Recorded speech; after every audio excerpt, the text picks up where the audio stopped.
Israel Hamas സംഘർഷം പരിഹാരമില്ലാതെ മുന്നോട്ടു പോകുന്നു. സമാധാന ശ്രമങ്ങൾക്കുള്ള ശ്രമം വിവിധ രാജ്യങ്ങളുടെ നേതൃത്വത്തിൽ ഉണ്ടായെങ്കിലും അതിനൊന്നും വഴങ്ങാതെ ഇസ്രായേൽ മുന്നോട്ടു പോകുന്നു. ഹമാസും പിന്നോട്ടില്ല. ശക്തമായ പ്രതിരോധവുമായി മുന്നോട്ടു പോകുമെന്ന നിലപാടിലാണ് ഹമാസും. ഗാസയിലെ ഇസ്രായേലിന്റെ വംശഹത്യയ്ക്ക് എന്ന് അവസാനമുണ്ടാകുമെന്ന ചോദ്യമാണ് ഇതോടെ ഉയരുന്നത്. കഴിഞ്ഞ ദിവസം ഇസ്രായേൽ നടത്തിയത് ഭീകരമായ കൂട്ടക്കൊലയാണ്. 90-ലധികം പലസ്തീൻകാർ കൊല്ലപ്പെടുകയും 300 പേർക്ക് പരിക്കേൽക്കുകയും ചെയ്തു. ശനിയാഴ്ച അൽമവാസി പ്രദേശത്താണ് ഇസ്രായേൽ വ്യോമാക്രമണം നടത്തിയത്. സുരക്ഷിത പ്രദേശമായി കണക്കാക്കുന്നിടത്താണ് ആക്രമണമുണ്ടായത്. മറ്റിടങ്ങളിൽ നിന്ന് അഭയം തേടിയെത്തിയ ആയിരക്കണക്കിന് പലസ്തീൻകാർ താമസിക്കുന്ന ടെന്റുകൾക്ക് നേരെയാണ് ഇസ്രായേൽ ക്രൂരമായ ആക്രമണം നടത്തിയത്. ഗാസയിൽ ഇസ്രായേൽ വംശഹത്യയാണ് ലക്ഷ്യമിടുന്നതെന്ന് വ്യക്തമാണ്.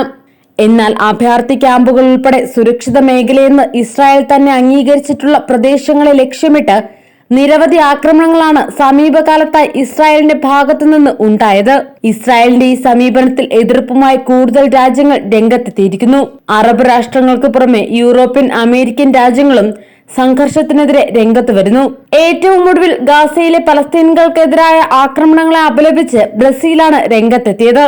ഇസ്രായേലിന്റെ കൂട്ടക്കൊല തടയാൻ ആഗോള രാജ്യങ്ങളോട് ആഹ്വാനം ചെയ്യുന്നതായി ബ്രസീൽ പ്രസിഡന്റ് പറഞ്ഞു. കഴിഞ്ഞ ദിവസം അഭയാർത്ഥി ക്യാമ്പിന് നേരെ ഇസ്രായേൽ നടത്തിയ ആക്രമണത്തെയും അൽ-ഷാദിയിലെ പള്ളിക്ക് നേരെയുണ്ടായ ആക്രമണത്തെയും പ്രസിഡന്റ് അപലപിച്ചു.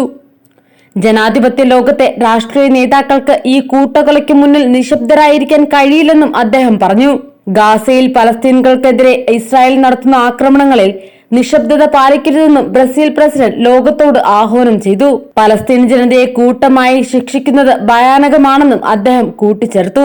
2023 ഒക്ടോബർ 7-ന് ഗാസയിൽ വംശഹത്യ ആരംഭിച്ചതു മുതൽ ബ്രസീലും ഇസ്രായേൽ ഭരണകൂടവും തമ്മിലുള്ള അസ്വാരസ്യങ്ങൾ വർദ്ധിച്ചുകൊണ്ടിരിക്കുകയാണ്. ഇസ്രായേൽ നടത്തുന്ന വംശഹത്യയിൽ പ്രതിഷേധിച്ച് ബ്രസീൽ മെയ്യിൽ ഇസ്രായേലിന്റെ തങ്ങളുടെ അംബാസഡറെ പിൻവലിച്ചിരുന്നു. ബ്രസീൽ വിദേശകാര്യ മന്ത്രാലയം നേരത്തെ തന്നെ പലസ്തീൻ രാഷ്ട്രത്തെ അംഗീകരിക്കുകയും 2010-ൽ ബ്രസീലിയൻ തലസ്ഥാനത്ത് എംബസി നിർമ്മിക്കാൻ അനുവദിക്കുകയും ചെയ്തിരുന്നു.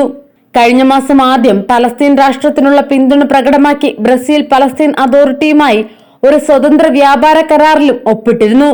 ഗാസയിലെ ഇസ്രായേലിന്റെ വംശഹത്യക്കെതിരെ ശക്തമായി പ്രതികരിക്കുന്ന ഒരേയൊരു തെക്കേ അമേരിക്കൻ രാജ്യമല്ല ബ്രസീൽ. മെയ് മാസത്തിൽ കൊളംബിയൻ പ്രസിഡന്റ് ഗുസ്താവോ പെട്രോ ബൊഗോട്ടയും ഇസ്രായേലുമായുള്ള നയതന്ത്ര ബന്ധം അവസാനിപ്പിച്ചിരുന്നു.